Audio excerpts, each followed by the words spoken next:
예, 여러분 안녕하세요. 의료 윤리학 두 번째 시간입니다. 지난 시간에는 건강, 질병, 고통 뭐 이런 얘기를 했잖아요. 오늘은 환자, 사람 이렇게 이런 얘기를 해보겠습니다. 그러니까 지난 시간에 조금 더 자세한 얘기했다면 오늘 좀 더 포괄적인 얘기를 해볼 텐데요. 우리가 의료인들이 주로 하는 일이 환자를 만나는 일이잖아요. 근데 환자라는 거는 저 존재는 이미 사람이에요, 그죠? 사람이 아닌 환자는 없잖아요. 그래서 환자를 이해하려면 사람에 대한 이해가 먼저 필요하겠죠. 그래서 이 사람과 환자라는 제목의 이야기를 좀 해보도록 하겠습니다. 먼저 그 학습 목표를 얘기를 하면은요, 이렇게 한번 읽어볼게요. 질병과 고통의 주체인 사람의 일상과 그가 보건 의료 체계 속에서 환자가 되었을 때 하게 되는 실존적 경험이죠. 그러니까 사람의 실존적 경험, 그것을 이해하면 그러면 그 환자라고 하는 것은 환자가 됐을 때 보건의료 체계 속에 포함됐을 때 환자라고 그러죠. 보건의료 체계 속에 포함된 환자의 위치를 지위를 가지게 된 사람이죠. 그 사람이 가지게 되는 것은 그게 이제 환자죠. 그러니까 이게 환자 이전에 사람이고 사람이 환자가 되는 겁니다. 이 환자가 된다는 것은 그 체계 속에 포함된다는 겁니다. 근데 그랬을 때 그 환자를 돌봐야 되는 게 의료인의 임무 아니겠습니까? 그런데 그때 우리는 여태까지 대개 질병만을 위주로 환자를 보기보다는 환자가 가지고 있는 질병을 주로 다뤄왔단 말이죠. 그래서 그런 시각에서 벗어나서 전인적 돌봄을 제공할 수 있는 것이 우리 수업의 목표가 된다는 겁니다. 그래서 뭐 그런 거고요. 그래서 이 위에 그림에 보시게 되면 몸이 있고요. 그다음에 우리가 사람이라고 하는 존재는요, 몸을 뭐 가지고 있거나 또는 저는 좋아하는 표현이 내가 바로 몸이라고 하는 건데요. 그다음에 감정이 있어요. 누구나 감정이 있습니다. 감정이라는 요소를 결코 무시해서는 안 됩니다. 감정이라는 요소가 굉장히 중요한 거고요. 그다음에 뭐 의식, 마음이 있고요. 관계가 있습니다. 그리고 이제 종교적인 얘기가 될 수 있을지 모르지만 어떤 그 영혼이랄까요? 이런 것들이 있는 거예요. 그 사람이라는 존재는 이 모든 걸 다 포함하고 있는 거고요. 그리고 우리가 그 사람이 환자가 됐을 때도 마찬가지로 이 모든 요소들 다 포함한 그런 전인적인 돌봄이 되겠다 하는 얘기를 이제 할 겁니다. 그 이야기를 하기 위해서 이제 세 가지 사례를 제가 가져왔습니다. 첫 번째 사례는 일제시대 때의 경성제국대학 의학부 교수였던 사또 다케오라고 하는 사람이 썼던 논문 이야기를 할 겁니다. 아시다시피 그 당시에는 그 제국주의가 약소국들을 침탈하는 침략기였죠. 그래서 우리 조선도 일본에 먹혔던 거 아닙니까? 근데 그 당시에 그 시대적 정신은 뭐였는가 하면 약육강식이었죠. 강한 자가 약자를 집어삼킬 수 있다. 그런 거였단 말입니다. 그러니까 이 의학도 과학도 그런 당시의 시대적 정신, 그런 논리를 뒷받침하는 것으로 흘러갈 수밖에 없었어요. 그래서 무슨 얘기를 하는가 하면 인종지수라는 걸 만들어요. 인종지수. 인종이라고 하는 말 자체가 지금은 굉장히 웃기는 거잖아요. 사람의 그 생물학적인 조성을 가지고 우열을 나누는 것은 지금 이미 시대에 맞지 않고 과학적 근거도 없는 걸로 판명이 됐습니다만, 그 당시에는 침략한 자들이, 강한 자들이 자기들의 정당성을 확보하기 위해서 이런 인종적 우위를 확보할 논리들을 제공받기를 원했습니다. 그래서 이제 얼만큼 말도 안 되는 짓을 했는가 하면 혈액형이라고 하는 거예요. 지금도 우리가 혈액형 갖고 막 이런저런 얘기를 많이 하잖아요. 근데 혈액형을 그 자체를 갖고 한 게 아니라 혈액형의 조성을 가지고 봅니다. A형, B형, AB형, 뭐 O형, 이것이 몇 퍼센트냐 하는 걸 가지고 그걸 적절히 어떤 근거도 없이 그걸 비율을 만들어요. 그래서 그 비율을 갖고 인정지수라는 걸 만들어냅니다. 그러니까 아무런 근거 없는 그런 지수죠. 그러니까 어떤 수학적 숫자로 표시되는 거는 무조건 믿었던 그런 우리 그 역사를 가지고 있어요. 그래서 그 인정지수라는 걸 만들어 놓고 유럽인들이 가장 선진적이다고 가정을 한 거예요. 그래서 유럽인들의 인정지수가 가장 이상적인 상태고 다른 민족들의 인정지수를 계산해서 그것이 어디에 속하느냐를 가지고 우열을 따졌던 그런 논문이 있었습니다. 그래서 거기서 조선인은 한 중간적에 속하는 걸로, 일본인은 조선인보다 조금 앞서는 걸로, 이런 식으로 결론을 내리는 그런 논문이 있었습니다. 그래서 이것은 굉장히 웃기는, 지금 생각해보면 과학적으로도 말이 안 되는 거고, 또 정치적으로도 진짜 너무 올바르지 않은, 도덕적으로도 말도 안 되는 그런 얘기지만, 그것이 과학의 이름으로, 의학의 이름으로 행해졌다는 것, 그것을 우리가 생각해 볼 필요가 있다고 해서 그 사례를 하나 가져왔고, 이것은 낙인이죠, 일종의. 생물학적 낙인을 찍어버리는 거죠. 근데 이제 우리가 환자를 볼 때도 그럴 수가 있다는 거예요. 어떤 아무아무개 씨, 자기 인생을 살아온 어떤 아무아무개 씨가 아니라, 예를 들면, 뭐 저도 옛날에 임장했을 때 그런 짓을 많이 했습니다만, 무슨 환자, 그러니까 질병으로 그 사람을 만드는 거죠. 그러니까 뭐 무슨 뭐 폐렴 환자, 무슨 뭐 위암 환자 이런 식으로 몇 층에 있는 뭐 위암 환자, 몇 층에 있는 뭐 폐렴 환자 이런 식으로 나눠서 그 사람을 얘기하는 게 아니라 그 사람이 가지고 있는 질병을 갖고 그 사람의 정체성을 부여한 낙인의 효과를 가지는 그런 사례가 있었다는 겁니다. 그래서 이게 있었고요. 중간 그림은 에이미 멀린스라고 하는 세계 탑 모델이에요. 근데 보시다시피 이 사람은 이 무릎 아래가 없어요. 천선적으로 무릎 아래가 없는 사람이에요. 근데 이 사람은 이런 신체적 장애를 가지고 있음에도 불구하고 이걸 가지고 그 몸으로 세계적인 탑 모델이 되죠. 탑 모델이 되죠. 그래서 그리고 이제 물론 이제 이런 보철 장구들 이런 것들의 그 도움을 받아서 정상인과 거의 다름없는 그런 그 신체 기능을 가지고 있긴 합니다만 어쨌든 간에 그랬다는 겁니다. 그래서 여기는 이제 서사가 뭡니까? 극복이에요. 극복 서사죠. 극복 서사. 첫 번째는 낙인 서사고 두 번째는 극복 서사예요. 세 번째는 김원영 변호사라는 분입니다. 이분은 이분도 역시 마치 골형성 부전증이라는 선천 유전 질환을 앓았습니다. 그래서 하반신을 못 쓰는 사람이거든요. 근데 그럼에도 불구하고 그 정상인과 함께 학교를 다니고 무척 힘들었지만 그래서 지금 뭐 서울대를 졸업하고 변호사로 활동하고 있는 양반입니다. 근데 이 사람이 그 쓴 책을 보면요. 그리고 이 사람을 저도 여러 번 만나봤습니다만 이 사람은 이런 서사가 아니에요. 장애인이라고 하는 낙인을 받아들이지도 않고요. 그걸 극복해야 된다고 하는 그런 강박도 없어요. 그 자기 자신의 그 몸, 자기가 가지고 있는 몸, 그 하반신을 못 쓰는 몸, 그 가냘픈 몸, 그 몸 자체를 받아들이는 거죠. 그래서 그것을 긍정해서 새로운 정체성을 만들어내는 그런 서사를 가지고 있는 분입니다. 지금 이 세 개의 서사를 가지고 우리가 오늘 이 수업을 좀 들어봤으면 좋겠어요. 그래서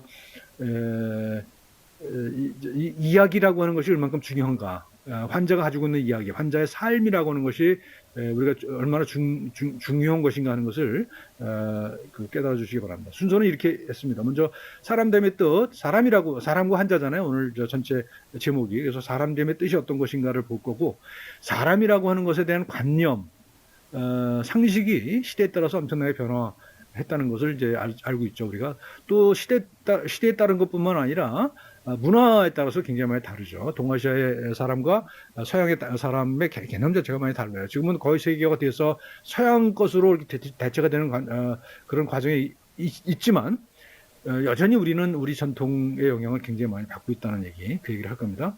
그 다음에 이제 과학이라고 하는 것, 그 사람의 몸을 다루는 의학, 생물학적 의학이죠.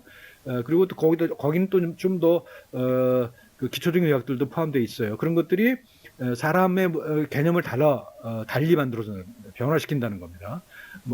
그래서 면역학이니, 진화 생물학이니, 인지과학이니 이런 것들을 얘기를 할 겁니다. 그리고 이제 환자라고 하는 거를 다시 돌아와서 고통을 앓는 몸사람이라고 하는 말을 좀 만들었어요. 몸사람. 이건 뭐냐면 사람이라고 하는 존재를 몸과 마음으로 구분하는 게 지금 여태까지 일반적인 상식이잖아요. 근데 그렇지 않다고 하는 얘기를 하기 위해서 몸사람이라고 했습니다. 이게 뭐냐면 사람이라고 하는 것 자체가 몸이잖아요. 그래서 제가 다른 데서 얘기했습니다만 나는 몸이다.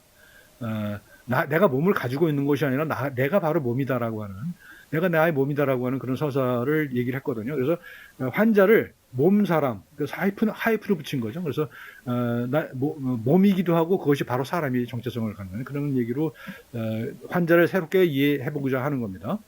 그리고 이제 실천 대안들이 어떤 게 있는지를 살펴보겠습니다. 먼저 동아시아 전통에서의 사람됨의 뜻인데요. 여러분들 우리 문화이기 때문에 잘 몰라요. 잘 그 생각 잘 안 하는데 잘 생각해 보시면요. 우리가 가지고 있는 지금 특히 이제 한륜이 뭐니 해서 엄청나게 지금 세계적으로 뜨고 있잖아요. 뭐 스포츠, 뭐 팝, 뭐 영화, 드라마, 뭐 뷰티, 뭐 안 건드린 데가 없잖아요. 근데 그게 어떻게 그렇게 가능할 수 있었을까? 물론 경제 성장이라는 것이 굉장히 중요한 요소를 가지고 있긴 합니다만 기본적으로 어떤 문화적인 바탕이 있었다고 저는 판단을 해요. 그리고 우리가 IT 강국이라고 얘기하는데 우리 IT 강국이 될 수 있었던 가장 바탕에는 뭐가 있었는가 하면 바로 이런 한글이 있지 않았을까라는 겁니다. 그러니까 우리가 IT로 접근하기 가장 쉬운 문자 아닙니까? 우리가 영어의 알파벳보다 훨씬 우수한 그런 거잖아요. 모음과 자음으로 구분되어 있고 또 뭐 초성, 중성, 종성 뭐 이런 식의 굉장히 과학적인 조합을 통해서 표현하는 그런 것들이 있는 거예요. 근데 이것이 기본적으로 사상적으로 뭐냐면 천지인 사상이잖아요. 천지인 사상.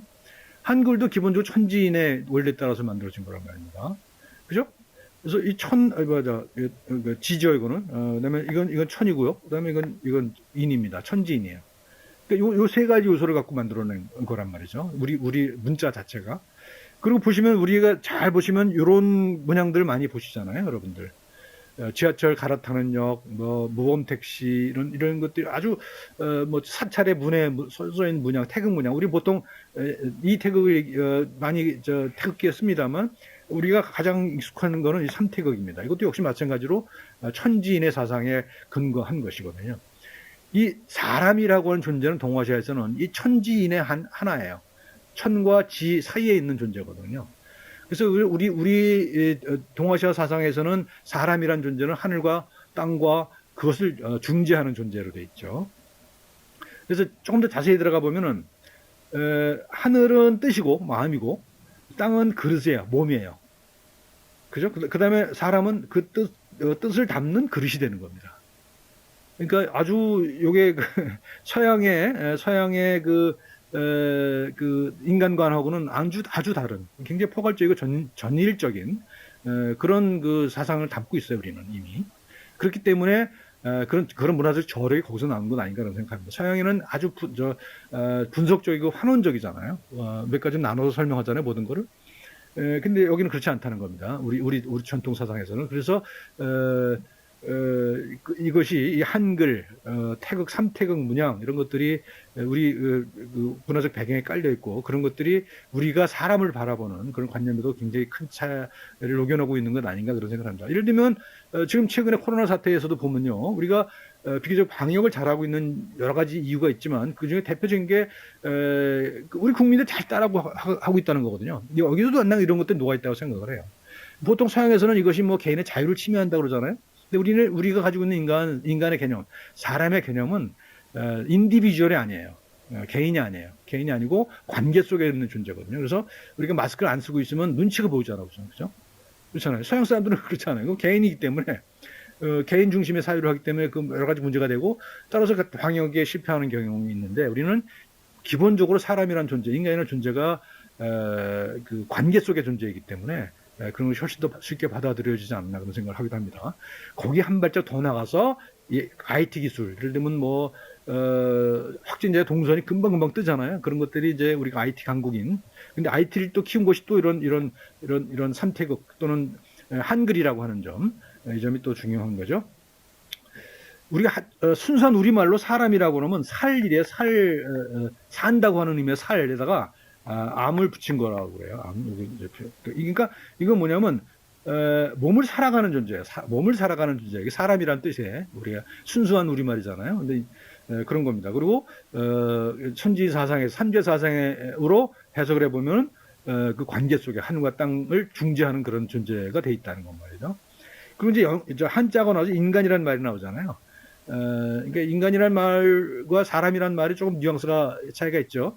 근데 원래 따져보면 인간이란 말도 우리가 사람이라는 뜻이 원래는 아니었던 거예요. 그래서 뭐냐면 인생세간이에요. 그러니까 세상의 뜻이었어요. 원래 인간이란 말은 인생세간의 줄임말이거든요. 인생세간이라는 말은 뭐예요?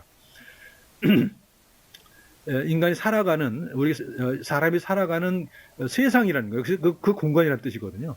거기서 인간이 됐어요. 그래서 이것도 달리 해석하면 사람 사이잖아요.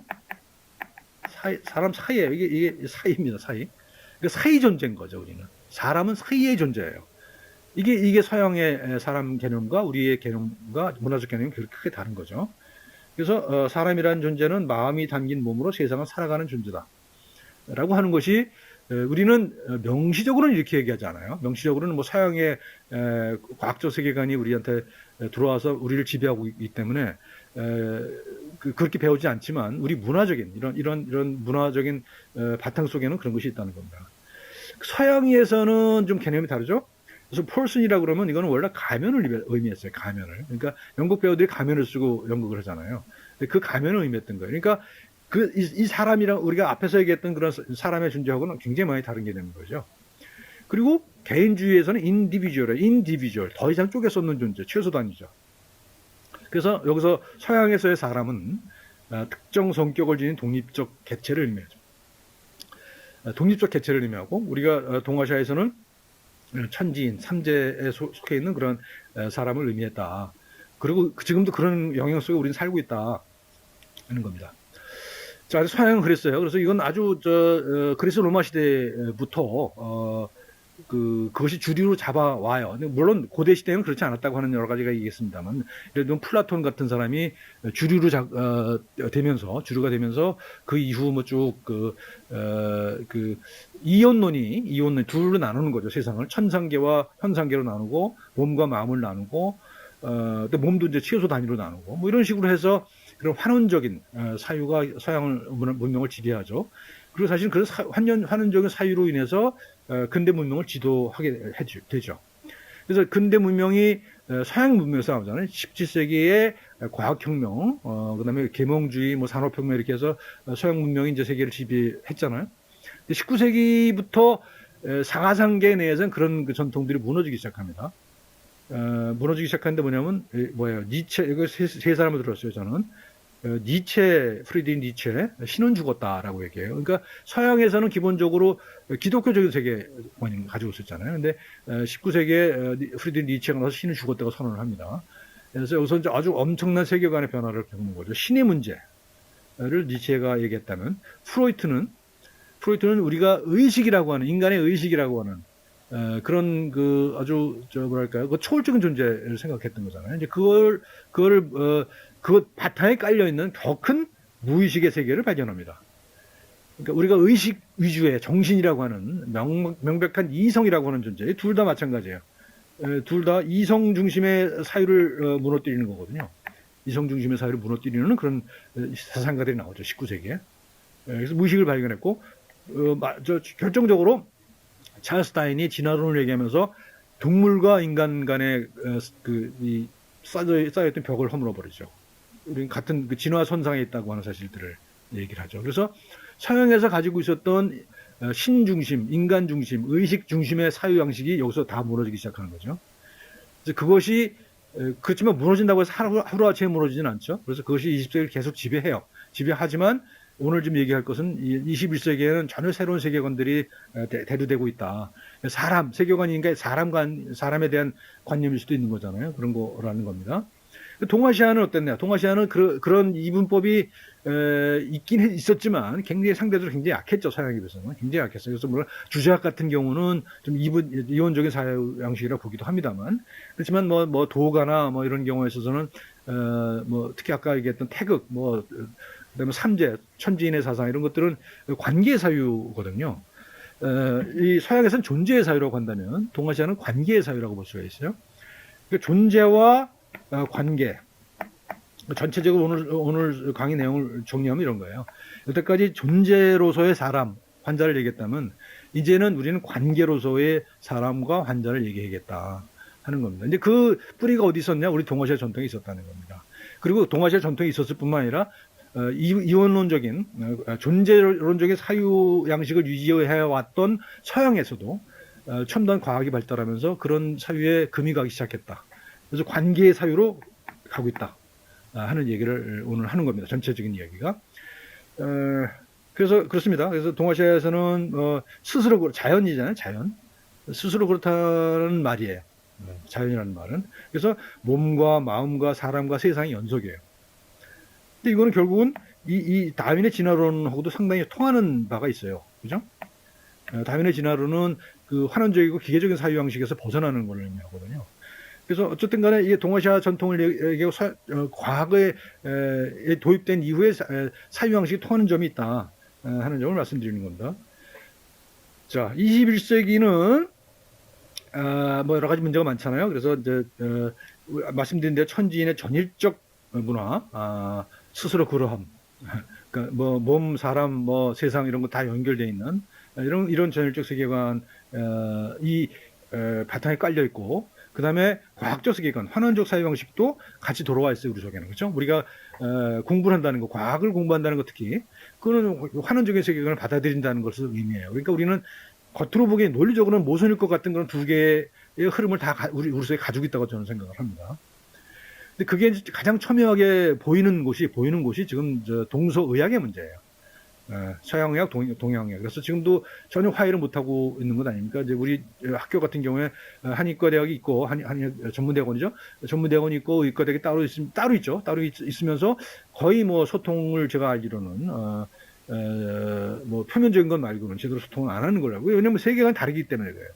근데 저는, 이런 분리를 이것도 극복이 돼야 될 거라고 생각을 합니다. 왜냐면, 따로따로 놀아서는 이거는 창조적인 뭔가 나올 수가 없다는 거예요. 그래서 두 개씩 적절히 섞일 때 그것이 새로운 창의성이 나오는 것이고, 지금 모든 다른 문화 속에서 나오고 있는 한류라고 하는 것이 의학에서도 탄생할 수 있지 않을까, 저는 그런 생각을 해요.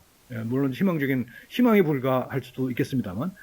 그래서 좀 보시게 되면 이런 그 캘리그라피아나 이런 것들이 있잖아요. 우리 한글을 이용해서 개념들을 표현하는 이런 것들이 있어요. 이번은 삶이라는 글자 쓰면서 군데군데 순간이라고 하는 글자를 써놓고 있거든요. 그러니까 이제 한글이라고 하는 그 표현 양식 속에 어떤 그 철학을 담고 있는 거죠. 이거는 이제 삶이라고 하는 말과 사람이라고 하는 말을 섞어놓은 거잖아요. 그러니까 제가 오늘 여기서 얘기하려고 하는 것과 상당히 일치하는 그런 얘기입니다. 사람은 삶의 존재죠. 그래서 여태까지 의학이 질병을 중심으로 생각했다면 앞으로 의학은 삶을 중심으로 가야 되지 않겠느냐. 환자의 삶을 중심으로 가는 의학. 그것이 이제 오늘 여기서 얘기하고자 하는 주제입니다. 그래서 이런 두 개의 전통이 있었어요. 두 개의 전통이 있었는데 이건 이제 최근 들어서는 이걸 연결하고 종합할 수 있는 어떤 가능성이 저는 있다고 생각을 해요. 근데 이것은 서양 사람들이 하기 어려운 거라고 저는 봐요. 뭐 그간에 그동안은 뭐 이런 게 나왔죠. 뭐 서양 의학의 문제가 많으니까 그래서 대체 의학 보완의학 이런 것들이 많이 나왔잖아요. 그래서 한때 굉장히 유행을 했고 지금도 뭐 상당히 어떤 큰 시장을 형성하고 있는 것 같긴 해요. 그래서 그 현대 의학의 문제를 직시하고 그것에 대한 대안을 어떤 것들이 어떤 흐름을 형성하고 있었고요. 어떤 면에서 보면 우리 한의학도 그런 흐름 속에 들어가 있었어요. 한때는 1990년대 같은 경우 특히 그랬습니다. 그래서 그 흐름을 타고 한의학이 조금 부흥했던 때가 있었어요.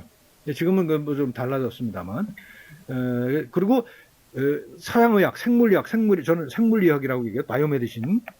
바이오메디신 생의학이라고 그러기도 합니다만 저는 생물의학이라고 하는 말이 맞다고 생각해요. 바이오메디신 내에서도 그 문제점을 지각하고 문제를 극복하기 위한, 문제를 풀기 위한 여러 가지 대안적인 방식들이 도입됐거든요. 위에 거는 생물의학과 다른 새로운 대안을 얘기한 거고, 이 밑에 거는 이 내부에서 생물의학 그 자체의 건강을 확보하기 위한 여러 가지 운동도 있었던 거예요. 1930년대는 심신의학 운동이 있었어요. 그래서 사이코소매틱이라고 그러죠. 그래서 몸과 마음이 서로 영향을 주고받는다라고 하는, 그래서 그런 한 흐름을 또 형성하고 있었던 때가 있었고요.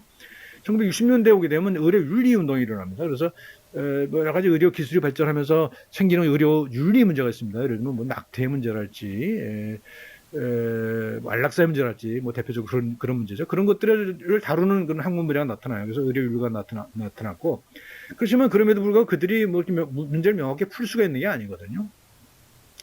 그것도 전문가를 또 양성을 했기 때문에 의료윤리 전문가가 나타나기 시작해서, 그래서 뭐 그걸 판단하는 사람 전문가가 해야 된다 이런 식으로 좀 왜곡되는 경향이 있었어요. 그래서 그런 문제를 또 극복하기 위한 것이 또 의료 인문학 운동이라고 볼 수 있어요. 1990년대 메디컬 휴머니티스, 제가 이 전공입니다만 의료 인문학이라고 하는, 의료라고 하는 것 자체를 인문학적으로 설명하자.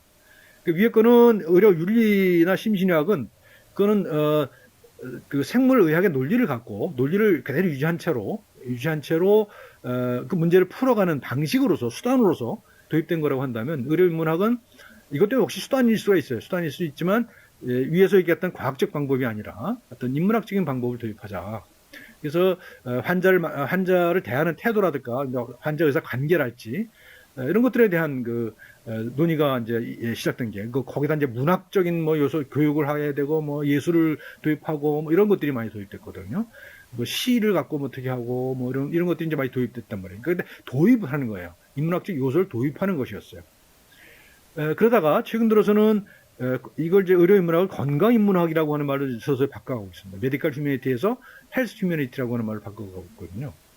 그리고 또 2000년대 들어와서는 의료인문학의 새로운 흐름, 보통은 의료인문학은 그냥 인문학을 도입하는 거였거든요. 근데 인문학적인 시각을 들여와서 의학 자체를 비판하는 비판적 의료인문학이라는 부류가 또 하나 형성이 됩니다. 우리가 이 수업 후반부에서 하게 될 게 그런 흐름이거든요. 비판적 의료인문학, 환자 중심 의학, 뭐 이런 거 하게 될 겁니다. 그 다음에 건강인문학. 그래서 21세기 서양에서 건강인문학이라고 하는 게 도입됩니다. 그래서 그거는 의료인만을 위한 것이 아니라 환자를 포함한 일반인들이 생각해야 될 그런 어떤 성찰들을 갖고 있는 겁니다. 그래서 건강인문학이라는 말이 나왔는데 저는 우리 말로 새로운 말을 만들어내고 싶어요. 그걸 뭐라고 했냐면 참살인문학이라고 그랬습니다. 참살이라고 하는 말은요, 이게 좀 참 재밌는데요. 참살이라는 말은 원래는 1990년대에 유행했던 웰빙의 번역이에요. 웰빙을 우리말로 번역한 거였단 말이죠. 물론 뭐 안녕이라고 하기도 했는데 사실은 참살이라고 하는 말, 국어원이 만들어내는 말입니다. 참살이라고 하는 말은 웰빙의 번역어지만 웰빙보다도 훨씬 더 외연이 넓은 그런 개념이라고 할 수가 있어요. 참되게 사는 거예요. 그러니까 웰빙은 빙이거든요. 존재거든요. 있는 거예요. 그냥 있는 건데 참살이 같은 경우는 이거는 살아가는 것, 삶의 자세, 삶의 태도, 삶의 과정 이런 것들 다 포함하는 거거든요. 그래서 이런 말을 쓸 경우에 앞에서 얘기했던 동아시아 전통 사상과 새로운 과학을 통접 연결시키고 종합할 수 있다 이런 생각을 하는 겁니다. 자, 그렇습니다. 자, 그 다음에 과학이 바꾸는 모험 얘기를 해봅시다. 지금은 전체적인 의학의 흐름, 전체적인 문화적 흐름, 동서 문화의 차이, 이런 것들을 얘기했잖아요. 근데 지금 이제 과학이 어떻게 바꾸는가 하는 걸 알 필요가 있습니다. 우리가 무슨 의학사, 의료문학 1에서 수업을 했습니다만, 플렉스너 보고서라고 하는 것이 유명한 그 보고서가 1910년에 나온 건데요. 이 이전까지만 하더라도, 이거 미국에서 나온 거예요. 의학은 과학이라고 하기가 어려웠던 거거든요. 그래서 임상 경험 위주였고, 그래서 사람이 경험적으로 도제식으로 전수되는 그런 것이었거든요. 근데 이 이후로 과학이라고 하는 인식이 뿌리를 박죠. 그래서 이때부터 의학이라 하면 기초의학과 임상의학으로 구분되기 시작합니다. 기초의학이라고 하는 것은 우리가 아시다시피 해부, 병리, 생리 뭐 이런 것들이죠. 그래서 그거를 내과, 의과, 임상의학은 그것을 적용하는 것이었어요. 그러니까 두 개가 구분됐던 거예요. 임상과 기초가 구분되어 있었고 그것이 기초가 번역이 되면 임상이라고 생각했던 거거든요. 그래서 그 시스템으로 이제 쭉 이어왔어요. 그러니까 몸이라는 것은 하나의 기계라고 생각했던 한 전제가 어렴풋하게 깔려 있었다고 볼 수가 있어요. 그래서 구조와 기능으로 넘어가는 거죠. 이 이전 세대는 장기, 그죠? 우리 오장육부 하던 그 장기와 서양에서는 이제 사체액이 중심으로 돼 있었던 그 의학이었거든요. 근데 그것이 20세기 오면서 이게 변화가 되죠. 그래서 구조와 기능으로 넘어오는 거예요. 그리고 지금도 여전히 이게 주류를 형성하고 있죠. 그런데 이제 아까 앞에 잠깐 말씀드렸던 것처럼 여기에 대한 여러 가지 문제점들이 제기가 됩니다. 너무 차가워졌다. 인간미가 없어졌다. 의료 현장에서 뭐 이런 얘기가 제기가 되고 그래서 여기에 대한 이런 비판 또는 대안들이 만들어지죠. 아까 만들었던 보완 대체 의학도 있고 여러 가지가 있어요. 근데 상문적으로는 의료 사회학이니 의료인문학이니 의료 법학 그다음에 의 철학 그다음에 이제 우리가 아까 얘기했던 의료인문학과 건강인문학 이런 것들이 이제 비판과 대안에 해당되는 그런 담론이라고 할 수가 있습니다. 그래서 이런 게 있었고요. 이런 게 있었지만 지금은 제가 생각할 때는 조금 더 근본적인 의미의 변화가 있다고 생각을 해요. 근데 그게 어디서 오느냐? 여기서 얘기했던 다른 학문들, 사회과학이나 인문학에서 또 물론 오지만 내부에서 의학에 대한 과학적 탐구, 과학적 성찰을 통해서 나오고 있다고 생각해요. 이제 그게 저는 이렇게 생각해요. 면역과인지 면역 면역학, 그다음에 인지과학, 그다음에 유전학과 진화생물학, 인공지능, 알고리즘 이런 거 속에서 사람 또는 궁극적으로 환자를 어떻게 볼 것인가에 대한 새로운 시각들이 나오고 있다는 겁니다. 그래서 그런 새로운 시각을 통해서 우리는 사람을 다시 이해할 필요가 있다. 그러니까 다시 이해한다는 얘기는 그 다시의 그 바탕에 깔린 건 뭐냐면 환원적인 과학이에요. 환원적인 인간과학. 몸과 마음이 구분되고 몸은 장기로 나눠지고 거기 뭐 조직으로 되고 그다음에 뭐 세포로 되고 이런 식으로 해서 아주 위계적인 그런 아주 기계적인 또는 몸을 하나의 그 유전자에 의해서 설계된 그런 결과를 보는 그런 어떤 단순한 기계적인 사유에서 벗어날 필요가 있다. 그래서 우리 몸도 그렇고 그 몸의 주체인 사람도 그렇고 그렇게 환원적으로 설명할 수 있는 거기보다는 새로운 관계로서의 존재, 관계로서의 사유를 할 수 있다. 그러니까 뭐 그런 얘기입니다. 그래서 스스로 그러한 몸 사람 이야기겠어요. 스스로 그러하다는 얘기는 자연이죠, 자연. 이게 자연이라고 하는 자연. 스스로 그런 게 스스로 그러한 거죠. 이게 자연이에요. 그래서 여기 보면 위에 도덕경에 나오는 말이거든. 도법 자연이래요. 도라는 것은 자연을 본받는다라는 거예요. 그러니까 도는 스스로 그런 거죠. 스스로 그런 것이 도다라는 거예요. 그러니까 어떤 인위적인 다른 것이 아니라 내적인 어떤 충만함이 가지고 내적인 완결성을 가지고 있는 거라는 거예요. 서양에서는 그렇지 않죠. 내적인 완결성이라는 것을 가지고 있지 않죠. 그것을 어떤 초월적인 존재, 신이라든가 무슨 이성이라든지 그런 초월적인 존재의 그 지배하에 놓는 것이 서양 사상이라고 한다면 동아시아 사상은 그 우리 삶의 현장 그 자체를 중요한 자연 스스로 그러한 것으로 보고 있다는 겁니다. 그래서 그 스스로 그러한 몸 사람 이야기라고 했어요. 이야기. 자, 이제 쭉 봅시다. 천지인 관계 아까 말씀드렸잖아요. 천지인 관계 속에서 몸 사람. 여기는 조화와 균형 그리고 관계죠. 관계를 맺는 거죠. 그다음에 이제 몸과 마음으로 구성된 몸 사람. 여기는 이제 구조와 기능이에요. 아까 말씀드렸죠. 해부학 생략. 그러니까 구조가 해부학이고 기능이 생략일 거 아니에요. 그리고 여기서는 뭐 각종 성공 신화가 많아요. 그래서 뭐 대표적인 게 여러분들 아주 유행했던 그 미국 드라마 닥터 하우스죠. 하우스. 그 아주 괴팍스러운 의사의 이야기. 그 사람은 괴팍스럽지만 굉장히 뭐 아주 그 예리한 이성으로 기가 막힌 진단을 해내죠. 이런 것들이 이제 몸과 마음으로 구성된 몸 사람이에요. 그러니까 그 사람은 그러니까 사람이라고 하는 존재는 몸이라고 하는 걸 사람이라고 하는 존재가 좀 그 다른 존재예요. 마음이라고 하는 것과 사람이라고 하는 것이 다른 것, 이온적인 거죠. 심신 이온론에 근거한 그런 것이에요. 그리고 말씀드렸던 것처럼 니체, 프로이트, 그다음에 다윈 이런 사람들이 나오면서 이제 이런 틀이 좀 무너지기 시작하는 거예요. 이런 틀이 무너지면서 이제 신이 죽었고, 그다음에 무의식이 나왔고, 그다음에 진화 속에서 동물과 인간의 구분이 사라지고 이러면서 새로운 구조가 나오기 시작하는 거죠. 이 세 가지가 저는 이 인간의 사람이라고 하는 개념을 바꾸는 대단히 중요한 계기였다고 저는 생각합니다.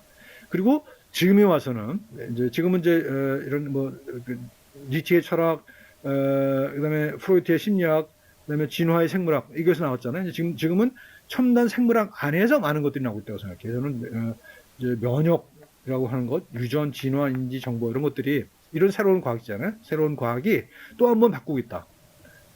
또 한 번 바꾸고 있고, 뭐 이거는 이제 마음은 몸의 관념이라고 하는 17세기의 그 스피노자라고 하는 철학자의 에서부터 출발하는 거라고 저는 생각하는데, 그리고 어떤 여기서 뭐 이런 특히 인지에서 나오는 것은 체화된 삶이라고 하는 말, 체화된 삶, 체화된 몸, 체화된 마음.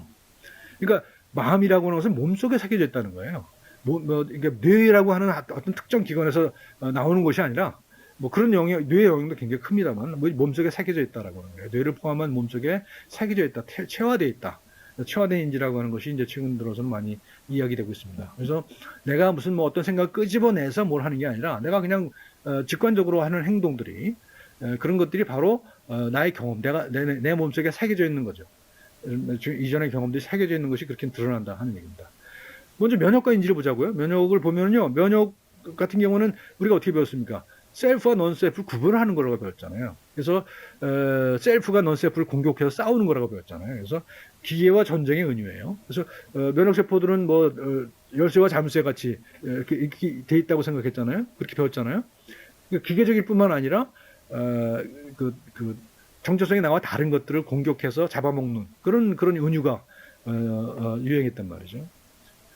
근데 지금은 물론 이런 은유가 아직도 주류예요. 주류인 건 맞지만 새로운 대안적인 그 은유 또는 대안적인 사유들이 나오고 있다는 겁니다. 예를 들면 새로운 나의 정체성을 만들어내는 관계다는 거, 면역이라는 것은. 그러니까 단순하게 아와 비와의 투쟁이 아니죠. 투쟁이라고 하는 것만 갖고 설명할 수 있는 게 아니라는 거예요. 왜냐하면 아시다시피 이제 면역 기억이 있잖아요. 메모리 세포가 있단 말이죠. 메모리 세포에 있어서 내가 어떤 이물질을 경험했으면 그 경험의 기억이 면역 세포 속에 남아 있단 말이죠. 그리고 그것이 새로운 나의 정체성을 만들어 난다는 거예요. 그게 면역 세포 하나하나가 어떤 행동을 하지만 그것이 모여서 하나의 네트워크를 만든다라는 거예요. 그래서 면역 네트워크 이론이 만들어지거든요. 그래서 1980년대에 나왔던 이론이에요. 니스 예리네라고 하는 사람이 노벨상 받고 그랬는데, 근데 이게 이후 후속 연구가 제대로 안 되고 있어서 아직도 위에서 얘기했던 기후와 전쟁의 은유가 지배를 하고 있죠. 하지만 저는 생각하기에 앞으로 면역의 은유가 이리로 갈 거라고 생각해요. 네트워크로 갈 거라고 생각합니다. 뭐 여러 가지만 이거 지금 얘기하기 어려운 여러 가지가 많은 게 있어요. 그래서 인지도 마찬가지예요. 우리가 어떤 사물을 안다고 하는 거, 인지한다는 거, 지각하고 깨닫고 안다고 하는 것은 그런 거 면역과 비슷하다고 생각해요. 그래서 면역의 인지 패러다임이라고 하는 것도 도입되고 있거든요. 그래서 면역과 인지가 거의 비슷한 그런 메커니즘을 가지고 있다. 같은 구조를 가지고 있다라고 하는 얘기입니다. 그러니까 이건 전체적으로 뭐냐면 인지라는 것도 우리가 안다는 것도 단지 자극이 받아들여서 그 자극이 뇌에 새겨지는 것이 아니라 그런 것들도 나름대로 신경세포의 네트워크를 통해서 그렇게 되겠습니다만 새로운 정체성을 만들어 나가는 거다. 내가 어떤 병을 앓기 이전에 나와 어떤 병을 앓고 난 다음에 나는 다른 나죠, 그렇죠? 그래서 뭐 그것이 다시는 그런 병에 안 걸리기도 하고요, 그렇죠? 또는 또 어쨌든 간에 뭐 2차적인 감염을 일으킬 수도 있죠. 그런 병이 있죠. 그렇다 하더라도 처음에 알았던 것과 다른 방식으로 앓게 된다는 거죠. 이제 그런 것들이 이제 정체성의 문제로 과거에는 면역과 인지를 어떤 자극을 받아들여서 그것을 물리치거나 뭐 그런 걸로 생각했다면 지금은 다른 것과의 관계를 내 속에 담는 그런 거라고 볼 수가 있어요. 그래서 과거에는 고정된 정체성이었거든요. 그래서 밀어내거나 내가 지거나 뭐 이런 거였거든요. 근데 지금은 움직이는 주체성이다. 움직이는 주체성이다. 고정된 정체성에서 움직이는 주체성으로 간다. 겁니다. 이런 겁니다. 그러니까 이게 과학에 대한 새로운 해석이에요. 지금 왼쪽 그림을 보시게 되면 그런 걸 보여주고 있죠. 이게 경계가 희미해지는 점차로 희미해지는, 그러니까 나와 너 또는 나와 환경과의 경계가 명확하지 않아지는 그런 사유를 우리가 할 수가 있게 된다는 겁니다. 유전도 마찬가지. 유전은 여러분들 센트럴 도그마 중심 가설 중심으로 배웠잖아요. DNA가 RNA가 단백질에서 형질, 청질. 근데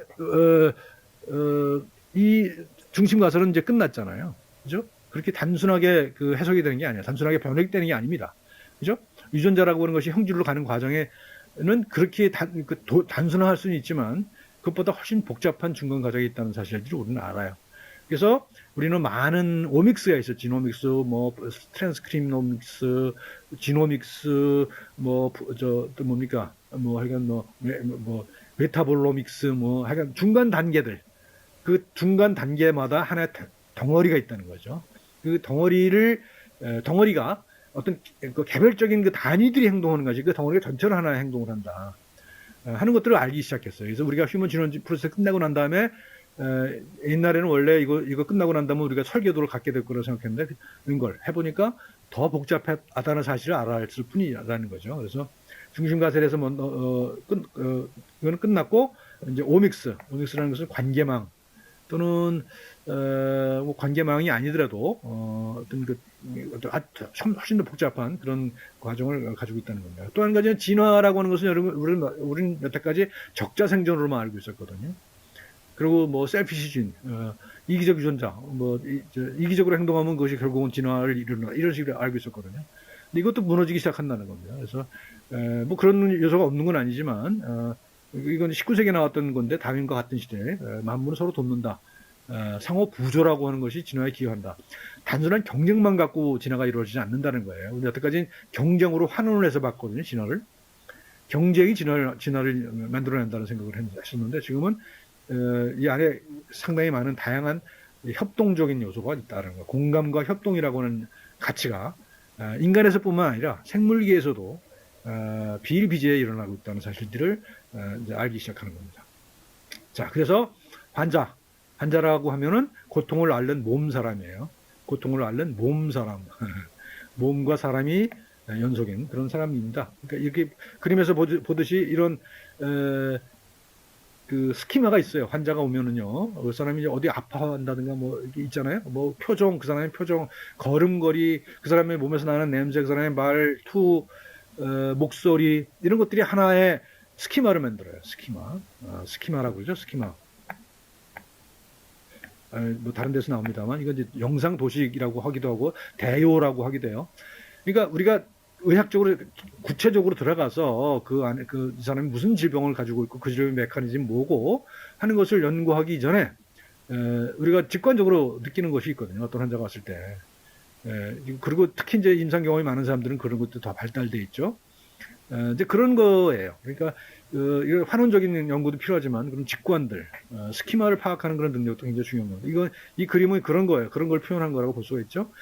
이 그림 하나하나를 봤을 때 여기서 어떤 질병을 찾아낼 수도 있지만 이 사람이 어떤 고통을 당하고 있구나 하는 것을 알아낼 수 있는 거예요. 그가 필요하다는 거죠. 그런 능력이 필요하다는 거예요. 그러니까 그 사람의 고통을 통째로 이해하는 것. 분석하고 분해해서 아는 것보다도 통째로 이해할 수 있는 능력을 키우는 것이 필요하다. 이건 앞으로 임상의사들이 굉장히 키워야 할 그런 덕성이라고 저는 생각합니다. 환자란 말은 보세요. 이런 말이거든요. 꼬챙이가 찔려 있는 게 몸에. 그리고 그 밑에 마음심이 들어갔잖아요. 환자란 말 속에 이미 마음심이 들어가 있는 거예요. 그래서 고통 속 실존입니다. 고통 속 실존. 그래서 우리 말에는 우리 한자 말이 서양의 페이션트보다 훨씬 더 많은 뜻을 담고 있어요. 그래서 환자라는 말은 좋은 말이라고 저는 생각합니다. 근데 서양 말은 페이션트라는 말은 아시다시피 견뎌낸다는 뜻이 있죠. 인듀어. 고통을 당하는 고통 그 자체를 다루고 있어요. 근데 환자하고 환이라는 말은 고통을 아주 더 구체적으로 몸에 꼬챙이가 찔리는 그런 형상으로 보여주고 있을 뿐만 아니라 금태 마음심을 얻음으로써 연속이라고 하는 생각을 하게 되죠.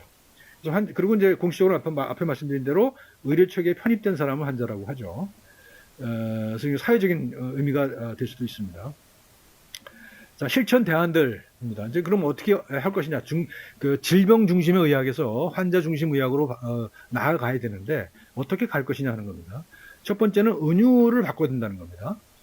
말씀드린 대로 현대 의학의 대부분의 은유는 기계와 전쟁이에요. 기계와 전쟁. 아까 면역에서도 얘기했었죠. 그것뿐만 아니라 투병한다고 그러잖아요. 병과 싸운다고 그러잖아요. 근데 그런 은유를 조금씩 바꿔나가야 된다고 생각합니다. 그런 은유가 무의미하다는 게 아닙니다. 굉장히 의미가 있지만 여전히 유의미하지만 그런 유일한 그런 은유가 돼서는 곤란하다. 그래서 그물망이라고 하는 네트워크라고 하는 은유와 뿌리줄기, 리솜이라고 그래요. 리솜이라고 하는 말 들어보시는 건 모르겠는데 그러니까 얽혀있는 덩이줄기, 얽혀있는 거예요. 이렇게 얽히고 설켜 있는 거죠. 그러니까 우리는 딱 정리되어 있는 것만 과학이라고 생각했었거든요. 그래서 예를 들면 진화의 나무, 이렇게 생명의 나무 이렇게 해서 그 뿌리가 있고 줄기가 있고 이파리가 있고 열매가 열리고 이런 식의 어떤 유계적인 그런 것만이 지식이라고 생각했었는데 지금은 그런 위계가 없더라도 서로 상호 간의 관계, 그리고 그물망을 이루고 있거나 또는 얽히고 설켜 있지만 나름대로 거기서 새로운 그 요소가 창출하는 창발하는 그런 구도를 이제 많이 얘기를 하고 있다는 거죠. 그래서 과학의 은유가 조금씩 바뀌고 있다라는 거예요. 또 한 가지는 시간의 문제입니다. 시간 이야기라고 저는 생각하는데 지금 이 순간에 환자가 겪고 있는 고통도 무척 중요합니다만 그 고통이 있기까지의 과거의 어떤 그 생애, 그리고 이 사람이 이 고통이 있고 난 이후에 살아갈 생애, 이 사람의 인생 전체를 세계 전체를 하나 놓고 봐야 된다는 겁니다. 그래서 이것이 이제 최근에 이제 생애 경로의학, 라이프 코스 메디신이라고 하는 그런 그 분야가 또 생성되고 있어요. 그리고 이런 짧은 시간, 인생이라고 하는 짧은 시간뿐만 아니라 수십억 년에 이르는 이런 그 생명의 진화 과정 속에 그 경험들이 우리 몸속에 축적되어 있다. 특히 이제 유전체 안에 축적되어 있다고 보는 거예요. 30억 쌍에 이르는 DNA 서열 속에는 이런 경험들이 포함되어 있다는 거예요. 우리가 단세포 생물로부터 지나온 생명의 역사, 보통 30억 년쯤이라고 하잖아요. 그런 경험들이 기록되어 있다는 거예요. 뭐 그런 사유가 있습니다. 그래서 그리고 진화의학이라고 하는 분야가 또 빠르게 성장하고 그건 지금 그러니까 우리가 가지고 있는 질병을 진화의 역사 속에서 원인을 찾아내는 겁니다. 그래서 이렇게 하면 아주 재밌는 얘기가 많이 할 수가 있게 돼요. 자세한 얘기는 지금 하기 시간이 없고요. 어쨌든 그렇습니다. 그 다음에 이제 환자의 경험을 중시하는 그런 분위기가 또 만들어지고 있죠. 지금 이미 의료기관 평가를 할 때 환자 경험이라고 하는 평가 요소가 중요합니다. 그래서 경험이 중요하고, 그 다음에 환자가 이 경험이라고 하는 것을 그냥 단편적인 경험이 아니라 그것을 하나의 이야기로 엮어내는 이야기가 중요합니다. 그래서 어떤 환자가 어떤 경험을 질병을 앓고 있는데 그 과정 속에서 만들어낸 이야기가 있어요. 그러니까 질병의 이야기뿐만 아니라 그 질병을 앓으면서 살아내는 그런 인생의 문제, 사회적 관계의 문제, 뭐 인간적인 문제 이런 것들에 대한 것들을 통해서 이 환자에게 훨씬 더 쉽게 접근할 수 있다라고 하는, 그래서 서사의학이라고 하는 그런 또 영역이 또 진화하고 있습니다. 자, 여기까지가 이제 오늘 수업의 내용이고요. 다음 시간에는 뭐 인성 뭐 이런 얘기를 해보도록 하겠습니다. 자, 고맙습니다. 여기까지 하겠습니다.